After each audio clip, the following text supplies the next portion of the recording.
See here on CBS News New York.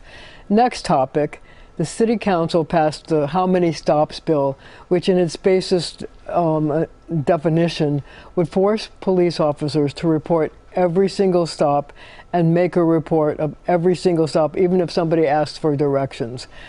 I get it that you don't like the bill. No. But should the mayor veto it?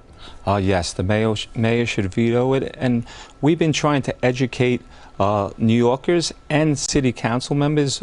We've been putting how long it actually would take on our social media and the PBA, how long it would take to do these online reports. Well, wait a second. Now, Jumaane Williams, who was the sponsor of the bill, says it would take 3 or 4 seconds just for the police officer to put out a smartphone, right? I just talked to somebody and gave them directions to the Statue of Liberty, wherever, and he says it's a few seconds. Is that true? Not true. So, how long does it take? So I'll tell you, it would take 30 seconds just to log on to the phone for our police officers to log on, to get on to the report. It would take 30 seconds.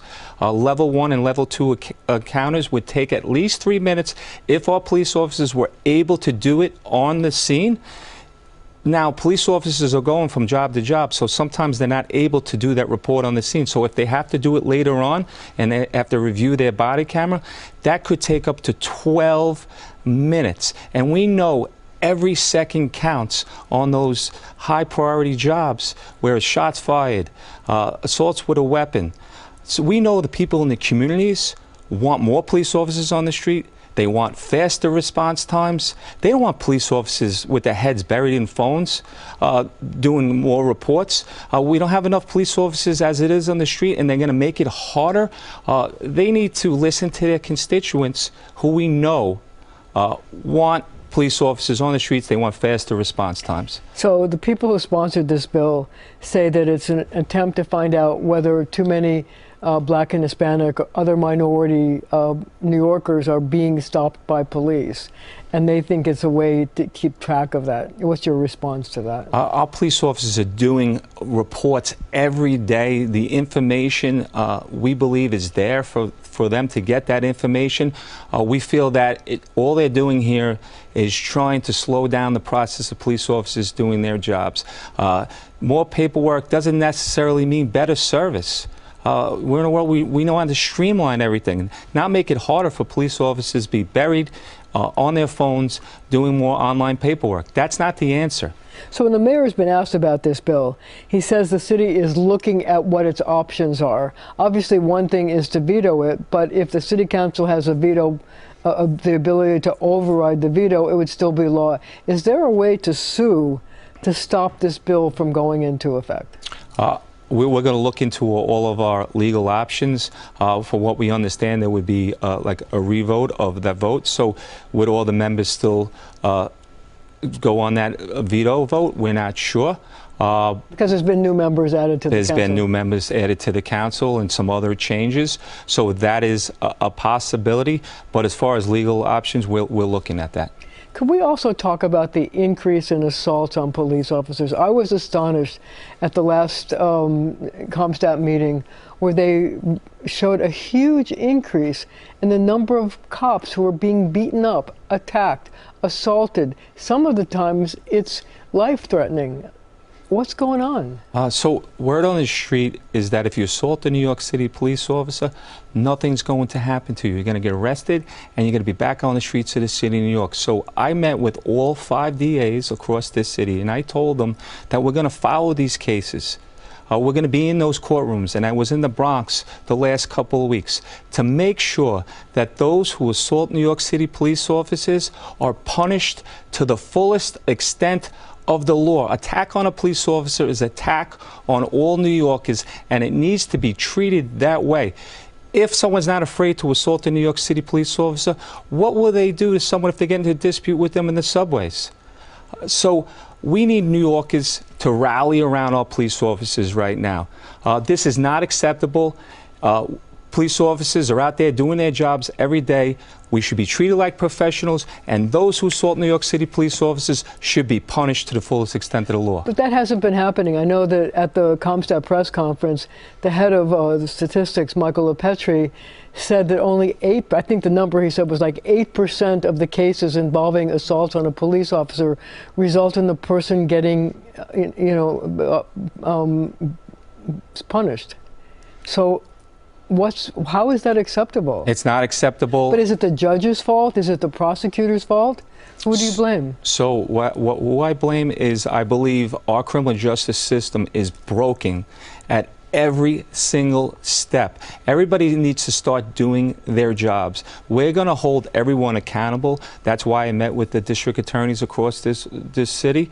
And the judges need to start doing their jobs also. And if someone should be behind bars, they need to put them behind bars. So you think it's bail reform run amok? So I think it's a combination, a little bit of bail reform, a little bit of discovery, a little bit that our criminal justice system is just broken at every step. The last topic I want to talk to you about is the ability of police officers to respond to the increasing number of demonstrations that we have seen across the city. Some of it be, pro-Palestinian demonstrations, some pro-Israel demonstrations, but in general, there has been an increase in demonstrations, specifically all kinds of issues. And there was an agreement that you were not a party to. Nope. That would curtail the police officers' ability to respond. What are you doing about that? And if this agreement were to go into effect, what effect would it have on the ability to police some of these demonstrations, like where they just stopped traffic from going across numerous bridges in the city? So we're challenging this agreement that was made. We believe that this is a recipe for disaster on the streets of the city of New York. We believe it will put our police officers' safety in jeopardy. We believe it will put all New Yorkers in jeopardy, and even the protesters themselves. As we saw in 2020, these violent agitators who joined in on the protests, who viciously assaulted our police officers, over close to 400 police officers, hit with bricks, bottles, baseball bats. We had a police officer hit with a fire extinguisher. We had police vehicles lit on fire. Right. And as we saw what happened this last summer, where an individual called people to show up in Union Square, thousands showed up in Union Square. So what level is that under this agreement? Can police officers, only community affairs police officers show up? How many police officers can show up?